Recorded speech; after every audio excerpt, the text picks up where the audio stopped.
This is Horror Sucks, the podcast where we watch terrible horror movies so you don't have to. I'm Ashley Atkins, and I already forgot what I was planning to say. Hi, I'm Carter Rhodes, and if you're hearing this, I'm already dead. Okay. And this week we're going to tell you why Skeleton Sea sucks. So why are you dead? It was a practical joke. Okay. Currently, Ashley and I are recording this via a Zoom call, so we'll see how well this goes. And my room is a crisp 90 degrees, and I can't have a fan on or anything, so I'm already sweating. I've been here for like 2 minutes, and my only way of staying cool without making noise is with White Claws. So this is going to end really well, I'm sure. We talked about how we wanted, like, a stunt episode. Here it is. We got to record it before I die. Got it. I'm in my basement where it's nice and cool that I'm actually wearing a sweatshirt. So, suck it. Okay. She's trying to send cool vibes my way, but it's not working. I'll try a little harder. By that, I mean actually try. I have double bad news for you. What? I just took my socks off, which means that this is now quickly becoming a strip episode of Horror Sucks. Oh, God. You know what? Every time you mess up a name, yeah. You take a piece of clothing off. Yeah. You've already wasted your socks. This movie was suggested to us by Rory, a longtime listener, and I expressed hesitancy because it was a PG-13 movie. Oh, in case we haven't mentioned it, this is Skeleton Key, a 2005 Southern Gothic horror movie. So I've already seen this movie previously. Mm-hmm. Also, I do, just before we get into it, I do want to say that people have been telling me, there's going to be like a 3-week delay on this anyway, but people have been telling me that I am so mean to you that whenever you mess up any word I say, like, oh, you messed it up. And I have to tell people, Ashley started this, is I've recorded things before and was like, oh, I just won't say it. It's easier to not, it's easier not to dwell on it. But then Ashley called me out. I'm like, okay, 2 can play at that game. And now I guess I cut it now that it makes me look like a jerk and everyone.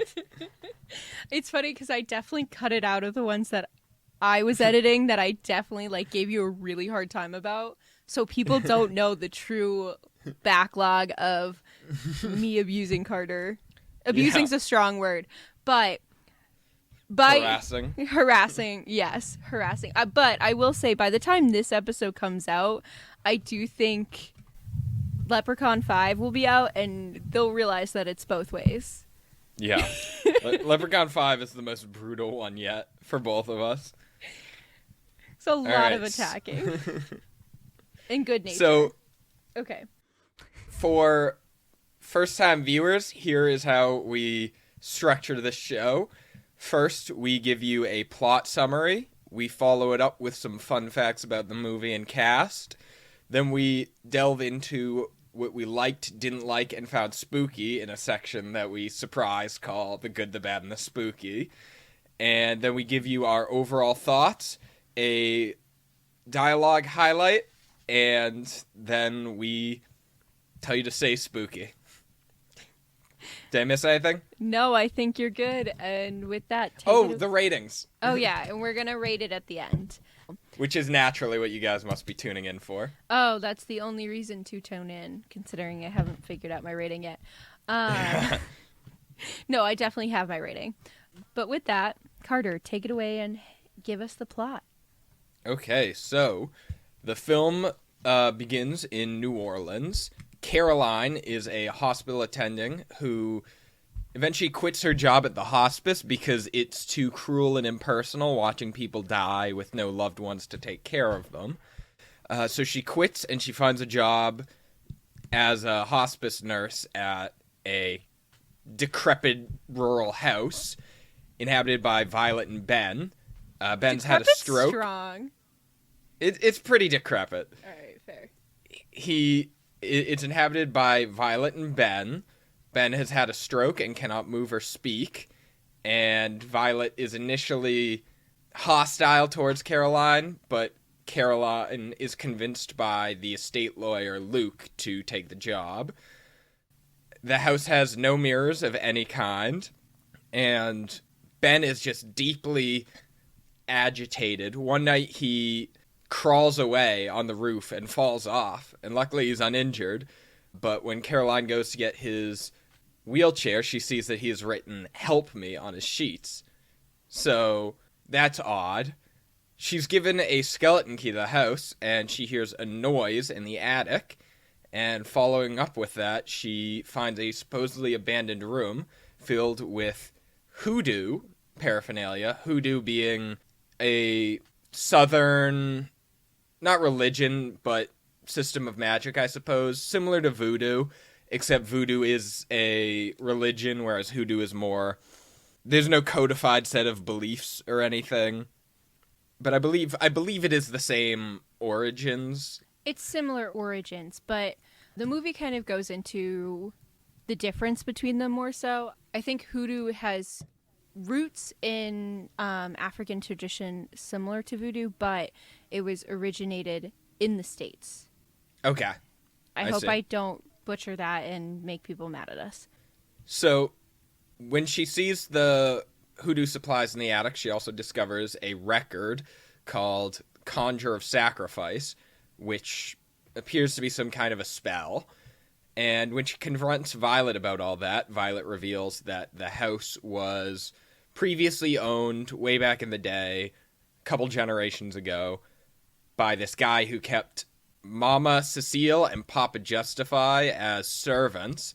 They were hoodoo worshippers.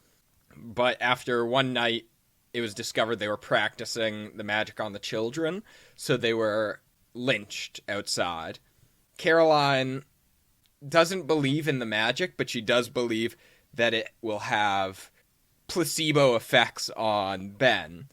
If he believes that it was a spirit that gave him the stroke, then maybe believing that a spirit can cure it. So she performs a spell on him, and he's able to briefly speak and move a little bit. In his words, he begs her for help, and when she asks from who, he points to Violet. So Caroline does some research, along with Luke, the estate lawyer I mentioned, and she discovers that the Conjure of Sacrifice would allow the caster to absorb the life left from their victim, allowing it to prolong your life. And she believes Violet's going to cast it on Ben, that she's weakening him to use it on him. She tries to rescue Ben, but she's unable to take him along with her, so she leaves him, promising she'll be back. She goes to Luke's house for help, but while explaining the situation, she discovers at his apartment hoodoo paraphernalia and law books for dummies, suggesting that he's not who he claims to be. And as soon as she discovers that, he chokes her unconscious. He brings her back to the house, and Caroline struggles with Luke and Violet until she eventually makes it to the attic and casts a spell of protection around her, only to discover too late that it's actually protection preventing her from leaving the circle. Violet casts the Conjure of Sacrifice on Caroline, and the mirror reveals that Violet is actually, the child is actually Mama Cecile, and for several decades she's been taking over the bodies of new people to extend her life. Eventually it's revealed that it doesn't kill Caroline, it simply switches the bodies. And it's revealed that Luke is Papa Justify. So Caroline is trapped in the body of an old woman, and they give her this poison that gives her the same stroke-like symptoms as Ben. And the end of the movie has Luke telling the police that Violet and Ben left the house to Caroline, and that presumably Luke and Violet are going to continue the process for however long they like. Great. Thanks for that. Mm-hmm. Now I'm going to hit you with some fun facts about this movie. Not a lot, but some good ones, I think. The movie came out in 2005. in, I think it was August in the UK and later for the US release. But it was directed by Ian Softly, who is also the director of one of our favorite movies, Hackers. Hackers. I saw that, yeah. I knew you would like that. The other movies that he directed, I didn't know. So None were as good as Hackers. No. Hackers is the only notable one. So, the movie stars Kate Hudson, who is known for mostly rom-coms, but How to Lose a Guy in 10 Days, Almost Famous, Bride Wars, bunch of others. She also has a popular clothing brand. Peter Sarsgaard, who is known for Orphan, the new Batman movie, Dopesick, and Shattered Glass. Gina Rowland, who is known for The Notebook, Hope Floats, A Woman Under the Influence. I would like to point out that she's currently 91 years old and still alive. What? Yeah, I was God. I was surprised. And then lastly, Sir John Hurt, who is known for 1984, Alien, The Elephant Man, and V for That's Vendetta. what I know him from. What? I Alien? know him from 1984. Oh. So, unfortunately, not such good news for Sir John Hurt. He died in 2017 at 77 years old. So sad. Yeah. R.I.P. So, this movie had a budget of $43 million and made $94 million worldwide. It has a 38% on Rotten Tomatoes. It was filmed at the Felicity Plantation located in St. James Parish, Louisiana. Which brings me to first a few fun facts. The swamp behind the house was actually created with CGI. The plantation is not in St. James Parish. It is in a different parish that is surrounded by farmlands. Sorry, no. The plantation is in St. James Parish, but the plot takes place in Terrebonne Parish, which is coastal and swampy. So they had to CGI all that swamp in while they were filming on site for the scenes they filmed on site at the house. I just want to point out that Louisiana is a unique state in that instead of having counties, they have parishes. Yes.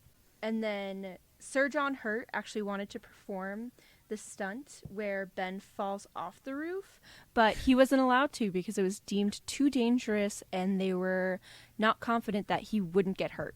So they wouldn't let him. I also was not confident that he wouldn't get hurt. Yeah, me either.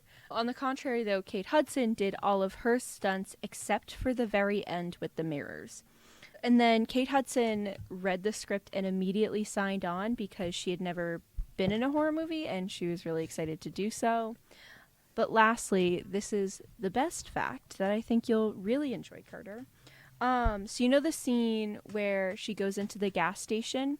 It's not a very important scene, but she goes into this gas station on her way to the house and there's no one there to take her money. Well, she walks towards the back to try and find someone because she can hear music back there, and there's a wind chime that is made out of bones. Can you guess what kind of bones those are?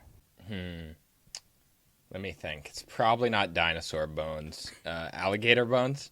Incorrect. It's made of raccoon penile bones. Oh.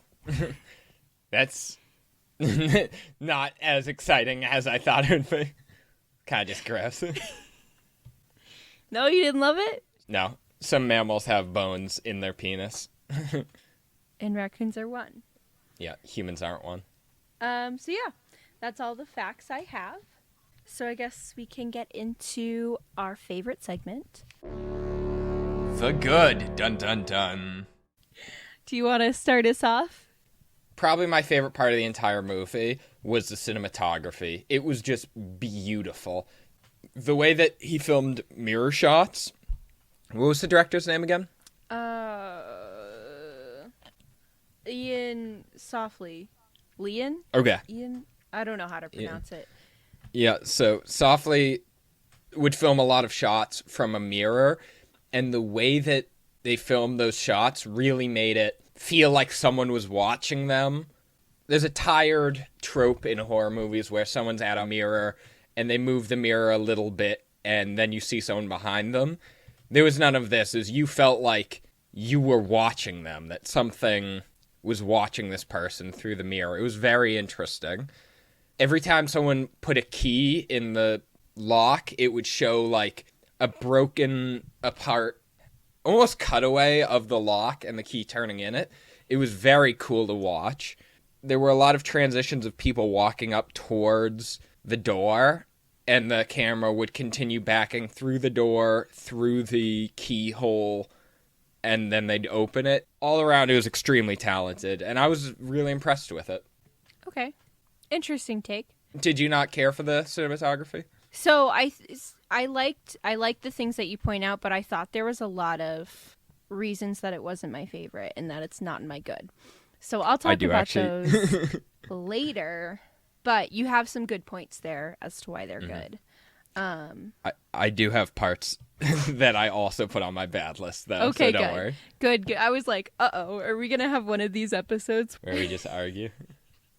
What did you find good about the movie? So my favorite thing of the movie was the setting. The house was, I guess, your classic horror trope of a spooky old house, but because it was like this big old plantation house, it was really beautiful, and the garden in the back was beautiful. The CGI swamp that I didn't know was CGI, for the most part, was really pretty. There were a lot of really, really pretty nature shots. Yes, exactly. I also thought the sets within like the house were expertly done for a good creep factor.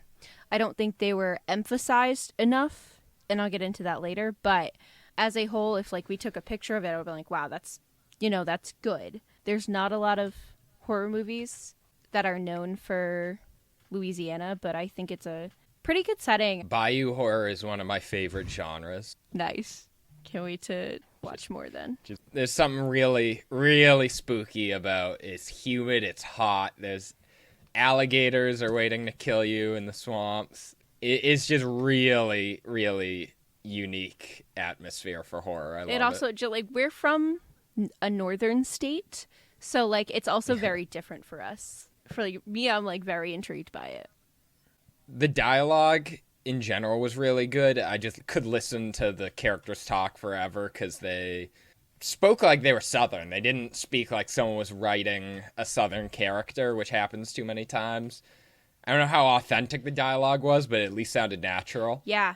To follow up with that, I thought there were some good, like, sarcastic moments from Violet that I really liked in terms of dialogue. So yeah, no, I am with you there. She had one interesting line where she's talking to Caroline and she goes, "You're marked up, aren't you?" She's like, "What?" Yeah. She goes, "Written on. Like, you young people, you like to get marked up, like with tattoos." It was a phrasing that was somehow ominous, even though it was really innocuous. Marked up sounds 1,000 times more spooky.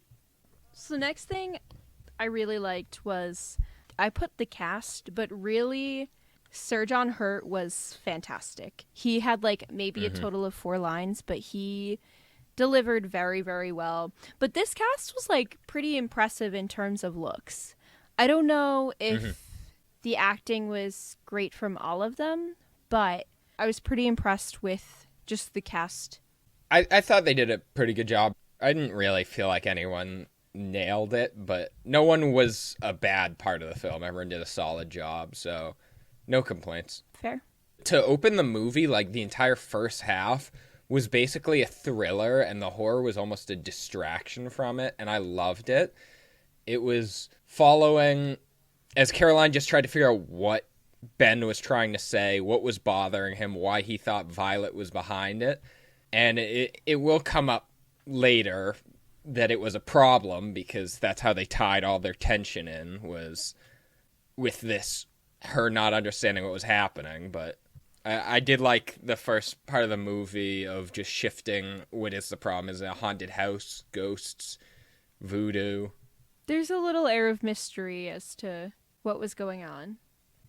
There was a lot of foreshadowing to the twist at the end, which I found very subtle in a good way. You know, for example, when Violet asked if Caroline was marked up, she wanted to know if she had tattoos because she was going to take her body. And then there was another line where Caroline was talking to Luke, and they were kind of being whispery and not flirty, but from an outside perspective looking in, someone could have perceived it was. And Violet made a comment like something about them looking flirty or whatever. I forget what the comment exactly was, and he went, "Oh, Violet, you're the only girl for me," or whatever like that. And that was just a foreshadowing that they're, a couple, which I thought was pretty good. And there's a couple other moments. There's one that I don't know if I liked it or not, but when they were investigating a house, Luke couldn't step over the brick. Oh, when they went into... I don't know if I liked... They went back to the gas station, I think. Mm-hmm. I don't know if I liked it because I'm not sure... The movie kind of lingered on it a little too long, so it wasn't It wasn't for those with keen eyes. It kind of dwelt on it. That one... Yeah, I good. think that moment was an obvious foreshadowing, but I liked the subtle ones that you really needed to know to pick up on. In general, the breadcrumbs at the start of the movie were really good, like hiding all the mirrors. This isn't like Screams at night where it's clearly a red flag. It's an odd thing for sure, building up to something spooky, but it's not immediately something to be worried about. Ben every so often saying, "Help me." It's spooky, but I'd probably say that if I was trapped in my stroke body. The escalation of tension in this movie was well done. And then after that, I'd say pretty much the last thing I want to highlight is the music of this movie. It was really good. It had some classic New Orleans trumpets, and they somehow managed to make it a bluesy party kind of trumpets. They managed to turn that into something a little ominous and spooky. Why am I running out of time? There's only 2 of us here. Uh-oh. 10 minutes left, guys. This is ridiculous. Let's just keep going, please. The last thing I want to say that I really liked was the scene with Ben on the roof. Did I already say that? No. Okay. So the scene with Ben on the roof, the one where he's on the roof and he falls off. We've mentioned it twice now. I really liked that. I thought it was a good shock factor. It wasn't necessarily spooky, which is why it's not there, but I thought it was a good scene. That's it. Are you ready for the bad? So, the first thing I would like to talk about with the bad is the cinematography. Great. There was a lot for the really intelligent and creative choices that I liked, there was a lot of really weak and bad decisions. For example, there was a slow-mo scene while she's flipping pages in a book. That was one of the worst things I've ever seen. And then there was this, I don't even know what to call it. It's pretty much a technical glitch where every so often the aspect ratio of the movie would shift a little bit. It looked awful. There's also just a lot of mistakes that were left in from editing. If you paid close attention to, in one scene she'd have blood on her hand, and then in the next she wouldn't, and then it would be back again.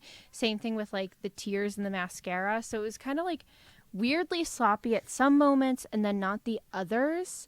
Also, there were a lot of scenes that could have had really good tension that were left high and dry. And I was really disappointed with that. I'm not sure which ones you're referring to specifically, but I can think of a couple that I did actually enjoy where it was building up to a jump scare and then there was no real payoff, and I enjoyed that. The tension doesn't just go away, is you're still tense after that. I enjoyed that. Yeah, there were... If that's what you're referring to. No, there were a few moments that, were intended to have that tension, building to something, and then just didn't because they cut away or switched the scene too quickly. Mm-hmm. So which is probably was unnoticeable, but at the same time, I was wait, that's it? For a pretty well-constructed movie, I was surprised at how much of the horror was cheesy. Yeah. For example, they had this one jump scare, and you've probably seen this in Supernatural, where character will kind of look past the camera, and the camera's over one shoulder, and then they turn around towards the side that you don't see, and that's where the person's waiting, and it's a jump scare. And it's a little cheesy because you can see it coming. At the very least, Supernatural does a thing where they'll fake it out like 4 or 5 times. They at least are aware of what they're doing, even if it is cheesy. But it just isn't scary when someone's facing one way and turns around and all of a sudden there's someone there. The other thing I didn't like, kind of more on this topic, it kept cutting to black and white towards the end and in the flashback, which made no sense and added no value, and it kind of just was a useless optic for nothing. At least in the flashback, I kind of understood it because they were trying to differentiate between, current and past, but it would like flash to black and white, flash to color, and then flash back to black and white, and just there was no consistency with it. It just was not done well. And then in the end, when Caroline is rushing to find the materials, it was flashing to black and white again, and it made no sense. The flashbacks were really not great. No. There's a lot of ways to do it well, and this wasn't one of them. Like, they had a voiceover during it. It was just bad. Yeah. A lot of the characters would, like, think out loud, and it was really undermined what was otherwise a pretty good scene. There's one scene where Caroline is going through her luggage, and Violet had removed the record, and so she's scrabbling through her stuff, and she's going, where is it, where's the record? And like, come on, I could tell she was looking for something by the way that she was going through it. She didn't have to say, where is it? And then she didn't need to say the record, because what else could she be talking about? It just undermined itself whenever it could. It also like cut from the scene where she was in the gas station talking to the woman about the record to her looking for it, so we knew what she was looking for. There was no question about it. I felt there was a lot of that going on. I mean, I felt the movie was pretty dull and kind of cliche. I know there was you found a lot that you liked. I did not. I shouldn't say that. There were some things that I liked. I didn't think it's a bad movie. But it definitely gave me the Craft vibes. In That's fair. terms of, like, not dullness, but also just kind of that sort of, I don't know, it gave me vibes. That's it. Sure. Except I still love The Craft, so I guess not really. Or I finished up the bad. You finished The Bad? Yeah. You have nothing left to say? I guess I have one more thing. I have more bad stuff to say in the overall, but my issues were not as nitpicky this time. I'm shocked. Not saying that there weren't as many issues as usual, just that this time I can't isolate them and point them out as much. When I went into writing my notes, like, I got very meticulous I got very detailed because usually you come in with like 3 pages. I was like, all right, I'm going to match Carter's energy. Like, I'm ready to do this. And here I am with copious notes, and you've got my usual notes. There can't be 2 alphas. Okay, so I didn't love the characters. I know you didn't like them either, but you didn't hate them. Honestly, the one I'm most upset with is Caroline. I didn't get her motivations. I didn't understand why she did things. I mean, she's the one who kind of just over-explained everything anyway, so she just was like kind of a not loved character. But I actually thought that Caroline's character was pretty good because she over-explained things a lot. Like, when she's unpacking, she takes out a single photo of her and her dad, kind of looks at it and sets it on the table. And so you think, okay, she works with hospice. She doesn't want people to die. She says no one should die alone. I think I understand where this is going. And then she would be like, my dad died and he didn't tell me and this is tragic. And I was like, okay, well, I pieced it together, but that's fair. But I thought her character motivation made a ton of sense. It's just what she did, why she did it. Everything just kind of clicked for me. But there were some other motivations that I didn't get. Like, for example, Violet tells her to stay out of the attic, and she immediately goes into the attic. To be fair, she does send her in there to get plants. But then she immediately goes back into the attic and starts asking questions about that. And then, she starts putting up mirrors even though she told her not to. And it was just like, there was no, she was curious, but I didn't feel it was really intriguing enough. Okay. My big thing, there were a lot of plot holes, I felt. Just in general. For example, the mirrors. It's implied that they can see their true selves in the mirrors, and that's why. I thought they could see Violet and Papa Smurf or whatever. Mama Cecile and Papa Justify, whatever his name is. Yeah, they could see themselves in it. Yeah, specifically them, those two. But it was kind of something you had to really think about to figure out / put together. I didn't love it. There was some other stuff that was like, wait, what? And now I'm blanking on them. But also, thing that aggravated me was the end scene where they did the body swap. And she, Caroline is running from Violet, and she goes into the attic and sees this circle of candles. And she's like, perfect. This is where I'm going to set up shop to do this spell for protection. And I don't know, I am familiar with rituals in general, and me seeing that, immediate red flag.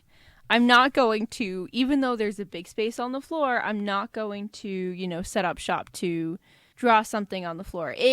Not everyone's as magically tuned as you are, though. It has nothing to do with magic. Insider knowledge. It has nothing to do with magic.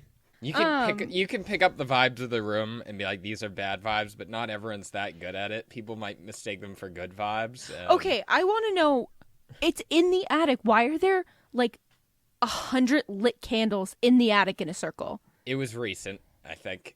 What do you mean it was recent? Yeah. She lit them when Luke said he's coming. They've been burning for an hour. No, I know that. But she knows that they're trying to do a ritual on her or on Ben. Rituals usually involve candles. That's fair. You're telling me that you would walk into a room, see 100 candles posed in a circle, and you're just going to go into the middle of it and draw on the floor. No, but at the same time, that was literally her last option is she got chased all the way to the attic because she couldn't stop them on any other floor. And so she was just out of places to run. There really was nowhere else for her to draw that circle. True, but I don't know. Maybe my thing would have... I would have saw them been like... My reaction would be, I'm screwed because I can't do this protection circle here. Or I'm not going to stand in the middle of the circle. I'm going to hide behind a mirror. Because that also makes sense. Yes. I think there was a closet in the attic that she could have hid in. Yeah, but how long can that hold up? Not long, but she also broke both of her legs. I think it would have been more interesting if, the room wasn't lit with all the candles and, it was revealed after, if, there was a light switch and she turned on the light and it's actually revealed that it looks like it's going to be a ritual and that she accidentally drew her circle in the middle of it. That would have been more entertaining in my opinion. But, for example, I honestly thought of Supernatural as well when I was thinking this, because a lot of times they did that where they drew a sigil under a rug and someone would walk on it and then they can't escape from the sigil and they're like, you're trapped, you walked into it. And it was usually, I think that would have been could have been more interesting. It would have enhanced the reveal in my opinion. I always liked in Supernatural when they used the demon sigil under the rug early, and the rest of the show was increasingly creative ways. There's one where the rug itself, it's woven into it, so you can take it wherever you want. There's they put it on the ceiling at one point. That was clever. There's one where they paint it with gas, so it's gone, and then when they're ready, they light it, and it's burning. It never ceases to impress me, the creative ways that they figured out how to trap demons into standing in a circle. Yeah, Yeah, but they also would reuse them over time, so they'd be like, Yeah. gotcha again! Yeah. So it was also used for humor, which I liked. But I no. liked there was one where Sam is working with a crossroads demon, and he summons a crossroads demon, and she comes walking over, and literally the only thing in 1,000 miles is like a water tower that they're standing under, and she walks up, she's talking to him, she looks down, and he like painted it in chalk on the ground, and she's like, that's cute, and she like, kicks a couple of rocks over so it's not a sigil anymore, and they're talking, and she goes to leave, and she looks up, and he painted it on the ceiling, and that's just, it's Gotcha. the most like box propped up with a stick with like a slice of pie under it is, oh geez. Sure hope this doesn't fall on me. And an anvil lands on her. Okay, back on track for the skeleton key. That's it. That's all I have for the bad. I guess I had one more thing. The key just fundamentally was not a terribly important part of the movie. And so I don't think it should have been called Skeleton Key. It wasn't very important. I was going to bring that up, but I'm glad you did. All right, let's move on to... The spooky! Ooh. There's a lot of fairly spooky scenes in this movie, but what came to mind first for me was this one scene in which the lights are kind of flickering and she's wandering around the basement. And early on, they established the house has these huge statues of the Virgin Mary just scattered around. And as she's walking in the background, or I guess it was the foreground, you could see the statue. And it didn't do anything. It didn't move. It didn't fall. It didn't turn to look at her. But just the silhouette of a person all of a sudden was a pretty cool fake out. Especially because they didn't do anything cheap with it. Mm-hmm. For the spooky, the spookiest thing to me was the manipulation from Violet and how it kind of built over time. I really liked that. I thought it was spooky because you're thinking like, oh, she's gonna protect herself, and she's like, haha, you fool. Mm-hmm. Yeah, there were some jump scares, but that landed pretty well. Yeah. Mm-hmm. So, sounds like we're ready for the Joseph DeStasio Memorial line highlight. Yep. I would like to point out that this is a joke, that my friend Joe is still alive. If he did die, I would probably make less jokes about it. But that being said, he's dead. Rest in peace, Joe. And it's Caroline pushed Violet over the stairs. She goes rolling down like she's in Gone with the Wind. It was super cheesy. And so she's kind of doing her, like, horror thing where they're relaxing. They're like, oh my god, I can't believe I survived this. And then the wheelchair kind of elevator thing in the stairs starts running. And Violet crawls over to the door and she breaks it open. She goes, my child, I believe you broke my legs. It was pretty good. There weren't a lot of funny lines in this movie, so that one was just pretty kind of spooky. That's why I liked it. Yeah. Do you have any thoughts overall? First of all, about that quote though, I think what really made it spooky was the lighting on her face. Mm-hmm. It was a well shot, well delivered. Overall though, honestly, I liked watching it the first time better than this time. You know, I saw this when I was 16 with my good friend Nick, and I think it was on Halloween or near Halloween, and it's a lot of fun then. Rewatching it, I was like, oh, this is just okay. Mm-hmm. That's pretty much it. I felt there was a lot to be desired. I don't think it's a bad horror movie, but at the same time, if you're going to watch a horror movie, just watch Get Out. Mm-hmm. It's kind of similar, but not really, but it's a better movie. No, it's similar to, no, you just watch Scooby-Doo Zombie Island. That's, fair. That's actually, that's a way better option. Anyway, so the camera work is really good at some points. And there are some other weak spots, but it does make up for it. It's creative. It's well done. It does it all in a not distracting way. It really adds to the movie. strong cast performances all around. It's a very interesting setting, but unfortunately, about halfway through the movie kind of loses the thread of whatever it was that made it interesting. I haven't really been able to pin down exactly what it is yet, but I'd say that most of the tension is tied up in the mystery of what's causing this.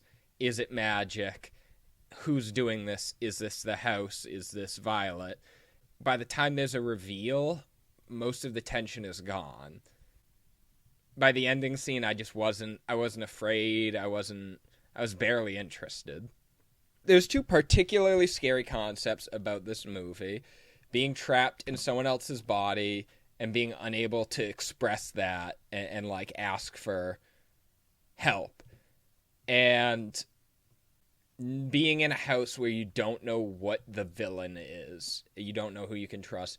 And the movie didn't spend enough... Well, it spent enough time on the first one, but it didn't spend enough time on, like, the actual horror of what was happening. It was just build up, build up, build up. And it never really stopped to establish how scary the outcome would be.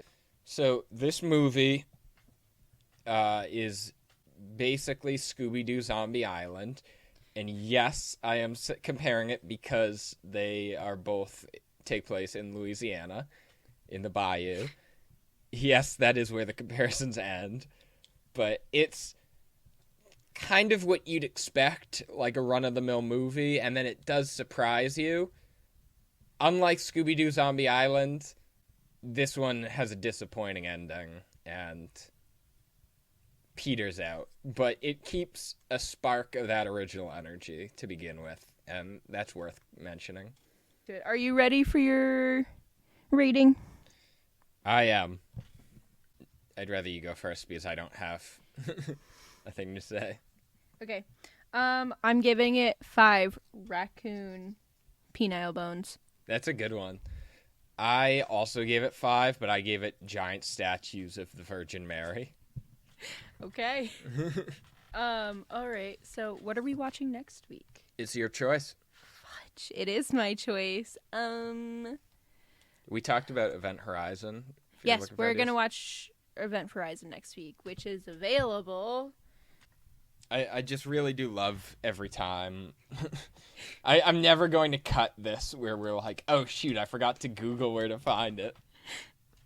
Oh, it's available on Hulu with a premium subscription. Yeah. But you can rent it from YouTube for $2.99. It's nowhere free. I don't want to say that it's worth it. You know what? I will say it's worth $2.99.